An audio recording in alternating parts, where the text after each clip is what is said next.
ही दोन दृश्य बघतोय। एकीकडे उद्धव ठाकरे यांनी मुख्यमंत्री देवेंद्र फडणवीसांची भेट घेतली, त्या क्षणाची ही दृश्य एनडीटीव्ही मराठीवरची एक्सक्लुझिव्ह दृश्य आपण बघतोय। आणि उद्धव ठाकरेंनी फडणवीसांची भेट घेऊन मग ते नार्वेकरांच्या भेटीसाठी पोहोचलेत आणि उद्धव ठाकरे यांनी राहुल नार्वेकरांची सुद्धा भेट घेतली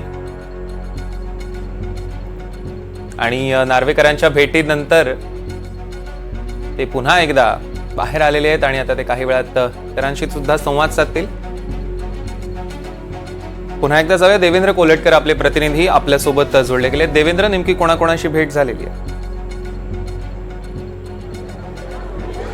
सौरभ, अगदी काही वेळापूर्वी मुख्यमंत्री देवेंद्र फडणवीस आणि शिवसेना ठाकरे गटाचे पक्षप्रमुख उद्धव ठाकरे यांची विधान भवन नागपूर इथे भेट झालेली आहे। या भेटीनंतर राहुल नार्वेकर यांची देखील भेट उद्धव ठाकरे यांनी घेतलेली आहे। विधान भवनात नेमकं काय घडलं, त्यावेळी काय नेमकं चित्र होतं, कोण कोणासोबत काय बोललं, हे थोडंसं आपण जाणून घेऊया। त्यावेळी जी भेट घडली त्या ठिकाणी आपले प्रतिनिधी अक्षय कुडके। देवेंद्र, थोडंसं थांबवतो, ठाकरे माध्यमांशी संवाद साधतायत, थेट जाऊया। त्याची अपेक्षा आहे, महाराष्ट्राच्या हिताचे निर्णय घेतले जातील ही अपेक्षा आहे। त्या व्यतिरिक्त बाकी ही निवडणूक कशी जिंकले, काय जिंकले, हे जे काय अनाकलनीय प्रश्न आहेत त्याच्याबद्दल आम्ही जनतेच्या माध्यमातून आवाज उठवत राहणार आहोत।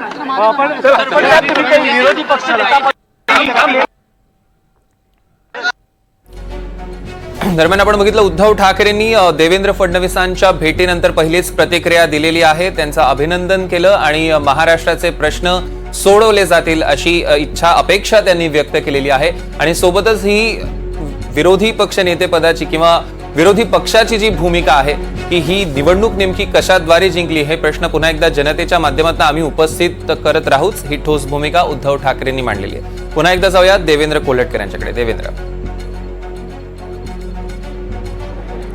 सौरभ, जसं मी सांगत होतो की देवेंद्र फडणवीस आणि उद्धव ठाकरे यांची नागपूर विधान भवन इथे भेट झालेली आहे। त्यानंतर राहुल नार्वेकर यांची देखील उद्धव ठाकरे यांनी भेट घेतलेली आहे। उद्धव ठाकरे नुकतेच माध्यमांना प्रतिक्रिया देत होते, मात्र विधान भवनाच्या आतमध्ये नेमकं काय घडलं हे आपण जाणून घेऊया। आपले प्रतिनिधी अक्षय कुडकेलवार त्या भेटीच्या ठिकाणी उपस्थित होते। अक्षय, काय काय घडलं थोडं सविस्तर? देवेंद्र, सौरभ, उद्धव ठाकरे आज विधिमंडळामध्ये त्यांची उपस्थिती होती। पत्रकार परिषद झाल्यानंतर त्यांनी पक्ष कार्यालयात काही वेळ होते, त्यानंतर अंबादास दानवे यांच्या कार्यालयात गेल्यानंतर उद्धव ठाकरे यांच्याकडनं रितसर राज्याचे मुख्यमंत्री देवेंद्र फडणवीस यांची सदिच्छा भेटीसाठी वेळ मागण्यात आली।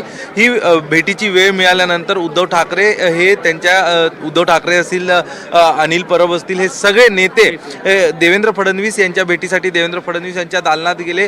सदिच्छा भेट होती। देवेंद्र फडणवीस यांना मुख्यमंत्री पदाच्या शुभेच्छा उद्धव ठाकरे यांनी दिल्या होत्या। आपल्याला माहिती आहे की देवेंद्र फडणवीस यांनी ज्यावेळी उद्धव ठाकरे यांना फोन करून आमंत्रण दिलं होतं मुख्यमंत्री पदाच्या शपथविधीला उपस्थित राहण्याचं, तर काही कारण देत त्यांनी ते टाळलं होतं। मात्र नंतर आदित्य ठाकरेंनी अभिनंदन देखील देवेंद्र फडणवीस यांचं केलं होतं।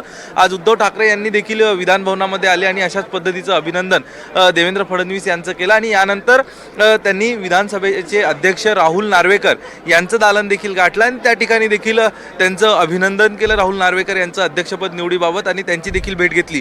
हे सगळं जरी असलं, हे सदिच्छा भेट जरी असलं असं सांगितलं जात असलं तरी यातनं अनेक वेगवेगळ्या प्रकारचे परसेप्शन क्रिएट करण्याचा उद्धव ठाकरे यांचा एक प्रयत्न आहे। यातनं उद्धव ठाकरे यांना एकनाथ शिंदे गटाला किंवा शिवसेनेला एक हा संदेश द्यायचा आहे की अजून देखील देवेंद्र फडणवीस आणि उद्धव ठाकरे यांचे संबंध हे त्यातल्या त्यात इतके ताणले गेलेले नाहीत, ते संबंध ठीक आहे। यासोबतच काँग्रेस आणि सोबत असलेल्या राष्ट्रवादीला हेही दाखवून द्यायचं होतं की म्हणजे हा एक मार्ग कदाचित आमच्यासाठी खुला असू शकतो। तर दुसरीकडे सातत्यानं अजूनपर्यंत विरोधी पक्ष नेतेपदासाठी दावा केलेला नाही, तर ते कुठतरी रस्सीखेच आहे का महाविकास आघाडीत अर्थात विरोधी पक्षामध्ये की विधानसभेच्या विरोधी पक्ष नेतेपदासाठी? त्यामुळे उद्धव ठाकरे यांनी स्वतः पुढाकार घेतला आणि राहुल नार्वेकर यांची भेट घेतली। तर स्वाभाविकच कुठतरी चर्चा झाली आहे का की विधानसभेमध्ये अध्यक्षपद हे द्यावं या सगळ्या संदर्भात, कारण सातत्यानं मुख्यमंत्री देखील सांगत होते, अध्यक्षांचा देखील असाच काहीसा सुरू होता की जर आमच्याकडे विरोधी म्हणजे